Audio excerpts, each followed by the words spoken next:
Sometimes the truths waiting behind a door can be dark and shattering enough to turn your whole life upside down. My name is Ryan Carter. Are you ready to hear how the greatest story of my life turned into a tragedy? I was betrayed by the people I trusted, cornered, and almost lost everything. In this story, you will experience moments intertwined with pain, betrayal, and revenge. What would you do if you found out that the person you loved had deeply hurt you? Before diving into my story, don't forget to subscribe and like this video to not miss out on the most striking stories about cheating and marriage.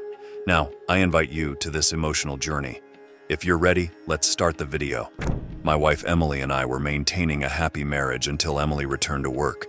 When our daughter Ellie started kindergarten, Emily resumed working and everything changed. Emily started to work overtime more often, dressed more stylishly, and began to act distant towards me. When I questioned her relationship with her boss Mark at work, she told me she was just striving for our family's benefit. However, at a business dinner, I saw them together. Mark's looks at Emily were not just those of a boss to his employee. The intimacy in his eyes, their hands accidentally touching. Yes, my suspicions could no longer stay silent. One day, everything took a completely different turn. When I returned home after dropping Ellie off at her grandparents', I found Emily getting ready to go out. I was stunned. "Where are you going?" I asked. As if she had been waiting for this moment for a long time. Without any shame and somewhat mockingly, she said, "I'm going out with Mark, not you." She had taken care with her outfit, refreshed her makeup. Turning to me, she said, "This is just the beginning, Ryan. These are our new rules." With a certainty in her tone and a relaxed expression on her face, as if she had been playing this role for years. There was no sign of regret. When Mark came to the door, I decided to confront him. However, Mark said, "You don't want to make this hard, Ryan." He continued, "Understand that I can easily have you thrown in jail.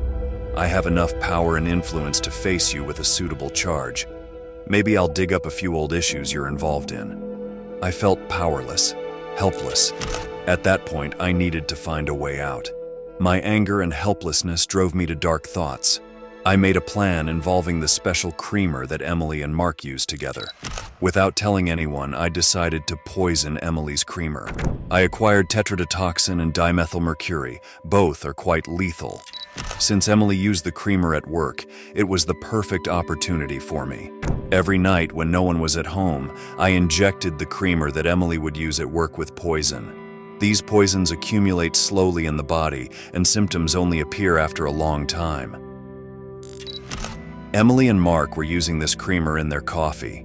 For the first few weeks, everything was normal, but gradually their health began to deteriorate.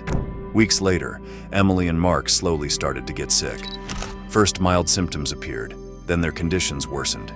One day, Mark suffered a stroke and was rushed to the hospital. Emily's condition also worsened. At the hospital, sitting by Emily's bed, her face pale and her eyes teary, her voice weak and trembling, she said, "Ryan, I'm very sorry for hurting you so much." But I just remained silent. The love in my heart had turned to pain and revenge. Eventually, both of them took their last breaths in the hospital. After Emily's death, I had to deal with legal proceedings. I faced the law firm head-on.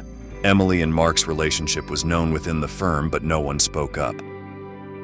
I decided to sue them. I accused the firm of being part of what happened between Emily and me. Eventually, the firm agreed to pay a large settlement. This money secured Ellie's future.